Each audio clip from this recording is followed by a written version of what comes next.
अगर आप दिल्ली विश्वविद्यालय के St Stephen's, LSR, Hindu College में पढ़ना चाहते हैं तो इस बार आपको एंट्रेंस टेस्ट देना होगा, यानी दाखिले के लिए परीक्षा देनी होगी। और अब तक डीयू में एडमिशन होता था कट ऑफ लिस्ट, यानी 12th में जो आप मार्क्स लाते हैं उसके आधार पर आपका एडमिशन हो रहा था। हमारे साथ इस पर बात करने के लिए दिल्ली यूनिवर्सिटी के vice chancellor professor Yogesh Singh हैं। सर, अब दाखिला होगा एंट्रेंस टेस्ट से, क्या मंशा है दिल्ली विश्वविद्यालय के पीछे?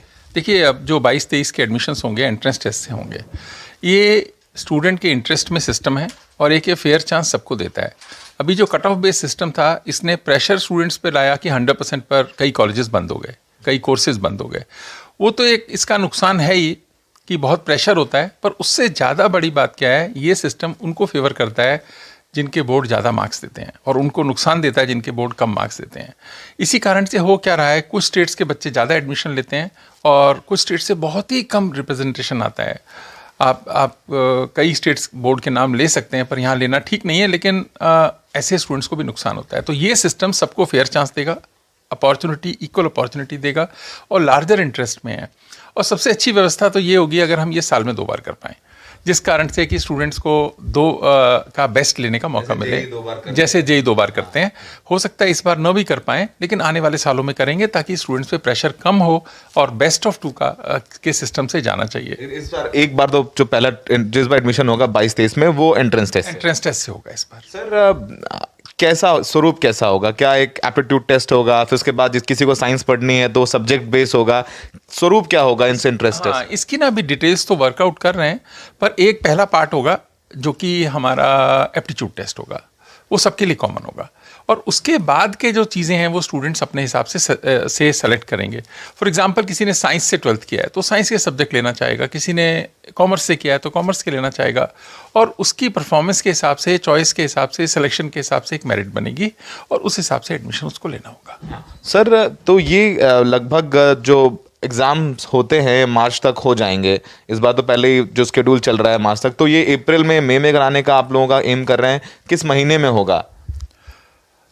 अभी मुझे लगता है कि 12th के एग्ज़ाम जैसे ही ख़त्म होंगे उसके 1 महीने के अंदर हमको कराना चाहिए। ये अभी डेट्स अनाउंस करेंगे इसकी। तो अगर ये CU सेट पे हम गए, क्योंकि एक सेंट्रल यूनिवर्सिटीज़ का भी कॉमन एंट्रेंस टेस्ट है, तो हम चाहेंगे कि फ़र्स्ट प्रेफरेंस उसी को ज्वाइन करें। उसकी जो डेट्स होंगी उसके हिसाब से चलेंगे, और सपोज़ किसी कारण से वो नहीं होता है तो फिर हम अपना कराएंगे। लेकिन ये पक्का है कि हम एंट्रेंस टेस्ट से DU में 22 में एडमिशन करेंगे। सर, इस बार तो 100% पे बहुत सारे, आपने जैसे बताया, कोर्सेज बंद हो गए, और इस बार बहुत सारे बच्चों का भी ये कहना था कि उन्हें, क्योंकि कोविड की वजह से 12th का एग्ज़ाम नहीं दे पाए तो उनके लिए अनफेयर था। तो आप लोगों ने काफ़ी कंसल्टेशन की है, क्या एक राय, एक मत बनाया? और देखा है मुंबई यूनिवर्सिटी में दूसरी जगह पे पहले एंट्रेंस हो गया है और आप इस साल से करा रहे, कितना तैयारी कर रहे हैं आप लोग इसके लिए? एंट्रेंस के लिए देखिए, अभी एक कमेटी कॉन्स्टिट्यूट करेंगे जो इसकी डिटेल्स वर्कआउट करेगी। अभी तो कल ही एक एग्जीक्यूटिव काउंसिल ने फाइनल किया कि हमें एंट्रेंस टेस्ट से कराना है, पर ये तो ऐसा भी नहीं है कि कोई इन्वेंशन ऑफ व्हील वाली बात है। ये तो सेट प्रैक्टिसेस हैं, एंट्रेंस देश में आदत भी है और डिसिप्लिन्स में होता भी है, तो इसमें भी होगा और सबके लिए अच्छा होगा उससे। सर, एक तो अच्छी बात ये रहेगी कि बच्चों पर बोर्ड की पढ़ाई का प्रेशर कम होगा, क्योंकि अब ज़्यादा जैसे क्लाट में, लॉ में एडमिशन लेना है तो टेस्ट एंट्रेंस होता है, MBBS के लिए भी होता है, इंजीनियरिंग के लिए भी होता है। DU एक बहुत बड़ा वो था कि यहाँ पे 99 या 100% लाओ तो LSR में पढ़ने को मिलेगा। लेकिन कहीं ना कहीं अब बच्चों पर ये भी एक दबाव हो जाएगा कि उनको अब DU के एंट्रेंस की भी तैयारी करनी पड़ेगी, तो ये भी इसका एक पहलू है, एस्पेक्ट है। तो सही कि टेस्ट की तैयारी तो करनी पड़ेगी, पर वो लार्जर इंटरेस्ट में ठीक है। देखिए, जब इंजीनियरिंग के बच्चे तैयारी करते हैं तो ये हमारे वाले बच्चे भी तैयारी करेंगे। हमारे पास तो ब्राइट बच्चे आते हैं अभी भी, चाहे हम मेरिट से लेते हैं एडमिशन। हम कहते हैं कि 100% पे कट ऑफ बंद हुआ, पर ये तो तय है ना, 100% वाला बच्चा होता तो अच्छा ही है, कोई कमज़ोर तो वो होता नहीं है। लेकिन बात है कि जिसको 100% आए और जिसको 95% आए, 95% का बच्चा भी ऐसा नहीं है कि वो कमज़ोर होता है, वो लगभग वैसा ही है। 2-4 सवाल इधर उधर हुए उसके, है ना, ये सब एक ही लॉट है पूरा का पूरा।